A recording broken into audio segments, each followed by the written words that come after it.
We're going to start off working on this image titled corwig_mic.psd. Go ahead and open that one up in Photoshop. I have to go to full screen view mode. What I want to do is I want to add a little bit more depth to this image. It's just not quite interesting enough for me. It doesn't really capture who Mike is. There's some exposure stuff I want to fix, as well as color and tone, and just add a bit to it. You also notice I've included a layer in here, and I'll be referring to that layer later. But for starters, let's click on our background layer, and then navigate to our adjustment layer icon and choose brightness contrast. And the new functionality of brightness contrast in CS3 is actually great. If you want to go back to old school, you can use legacy, turn that on, but we don't want to do that.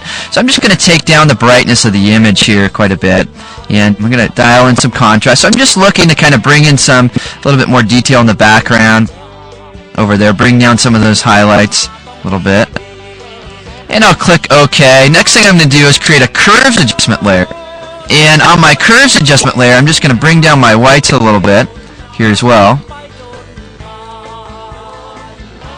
And brighten this up just a tad bit. And I click OK. So I say, so far, my before and after, I'm going in a good direction. What I want to do next is convert this bad boy to black and white. So let's click on our adjustment layer icon. One more. Black and white. Let's see what the custom looks like. That looks pretty good, actually, just straight out the gate. I'm going to dial in these sliders just a tad bit. What I'm going to do in my blues is bring those down quite a bit, and my cyans, and click OK. And then I'm going to mask some of this off. So with my brush, I'll paint with black, and paint out this shirt here. And I'm doing that because I like the tone and the detail there. Now I want that to be black and white as well, so I'll create a new adjustment layer. This time go to Hue Saturation and just pull out the saturation. So that mask, what you can see it's doing, it's just saving the details there in the fleece jacket that he's wearing. And so again, if you didn't catch how that worked, what I did was I created that black and white adjustment layer, modified my sliders. Next step was to paint on my mask, and I'm shift clicking the mask to turn it on and off. And I just painted that out so that conversion didn't happen there. Then I just did a quick hue saturation because I said, well, just leave that tone as is. And that looks pretty good. Now that we're at this stage, what I want to do is add some color and tone to the file. So I'm going to go ahead and create yet another adjustment layer, this time color balance. Increase my reds, my yellows.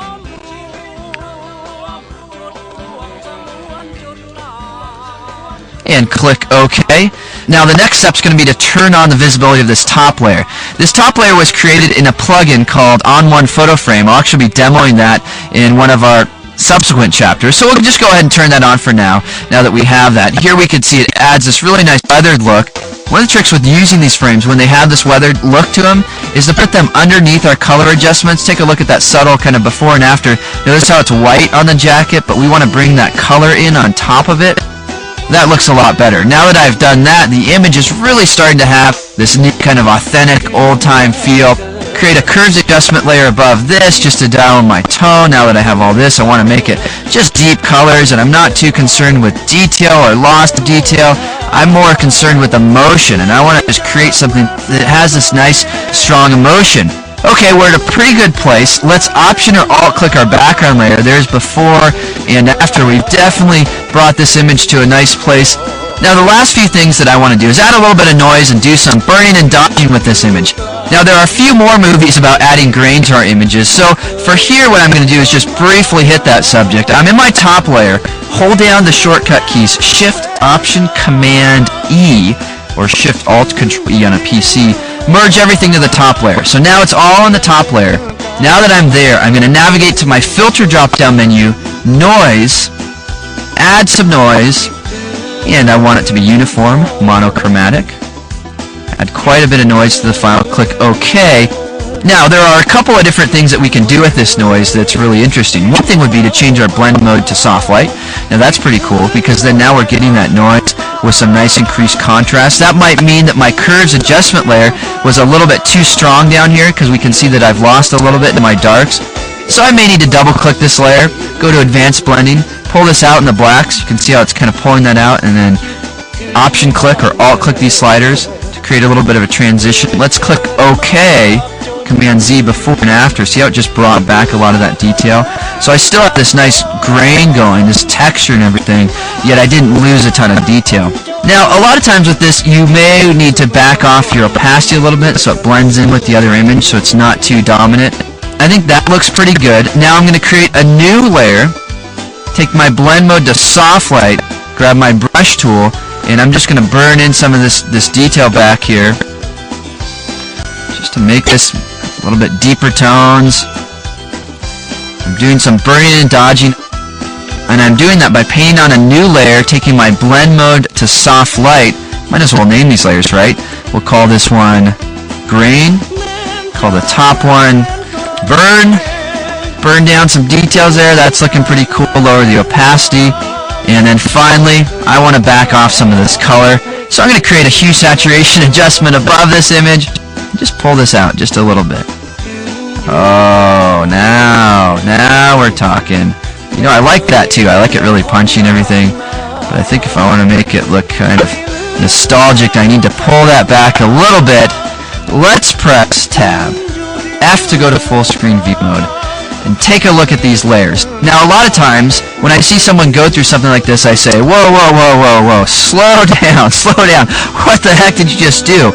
Well, the nice thing about these movies is I know that you can press pause and you can go backwards and review this, so I'm going at a little bit of a quick speed here, but I'm hoping that you're going to take advantage of the good old pause button.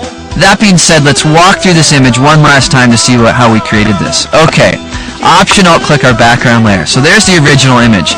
You know, it's not even that good of an image for starters, yet I have a vision for where I want to take this. So I do some brightness contrast stuff, just bring down some of the tones. I did some curve stuff, just to bring down some of my highlights, right, and brought in some details, some places. Next, black and white conversion layer, and I masked out the jacket. Then I brought the tone out of that jacket, so I have a pretty good black and white conversion there. I brought in this on-one frame. There's just some great texture on that frame there. I really like that. Next step was to add some color and tone with a color balance layer, just some reds and some yellows. That's pretty cool in my midtones. And then the step above that was to do some curves. I just brought in some contrast, little color saturation.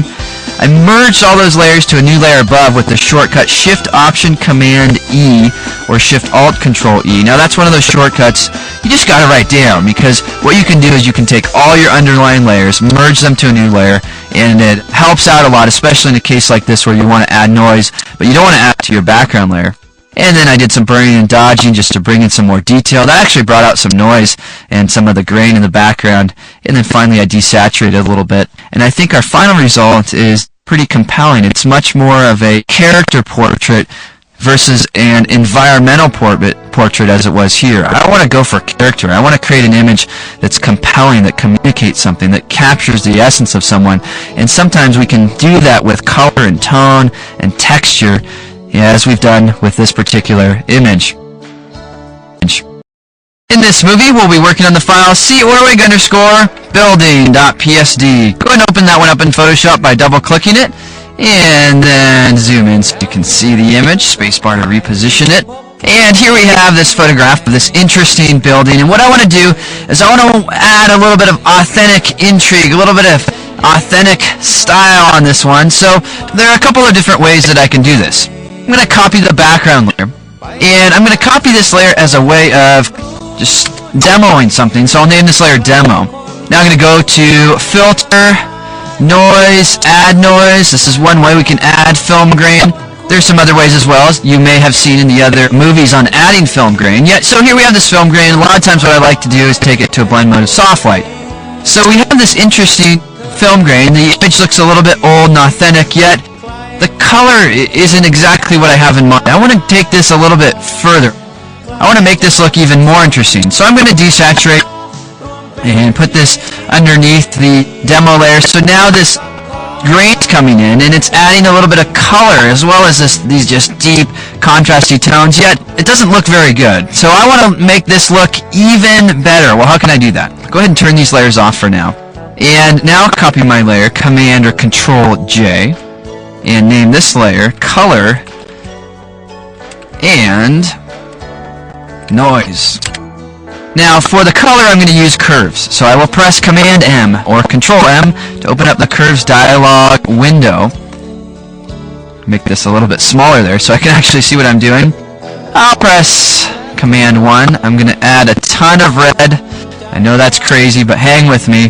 Command or Control 2, green channel. Add some magenta. Actually, no. Take that back. I'm going to add some green in there. Command or Control 3. Quite a bit of yellow. Command or Control 1. Need more red. Command or Control 2. A little bit less green in there. Okay, click OK. So now I have this really interesting color, and what I'm going to do is add some noise to this really interesting color, and then I'm going to pull all this back and blend it together. So here's what I'm going to do. Navigate to my filter drop-down menu, noise, add some noise. That will add all of this grain around here. The amount of grain is really kind of up to me. Monochromatic, of course. We don't want color in that noise that we're adding. Now, let's put this on top of everything. Desaturate it. Put this layer on top and try this as a blend mode of soft light. Oh, that's pretty cool. So let's take a look at, this is what it was before, and now this is with it with that extra curves adjustment layer on there. Now the one thing that happens a lot of times when you use soft light is you just lose a certain amount of detail in some areas. So a couple things you can try there. One is double clicking the layer, or you can go to your layer style effects and choose blending options, and then do some advanced blending. This layer, we're going to lower the blacks. You can kind of see how it's pulling those out, and then I will split the difference by holding the Option or Alt key and click OK. Command Z, there's my before and there's after, just a little bit less of tone in there, so I brought back a little bit of detail on that image.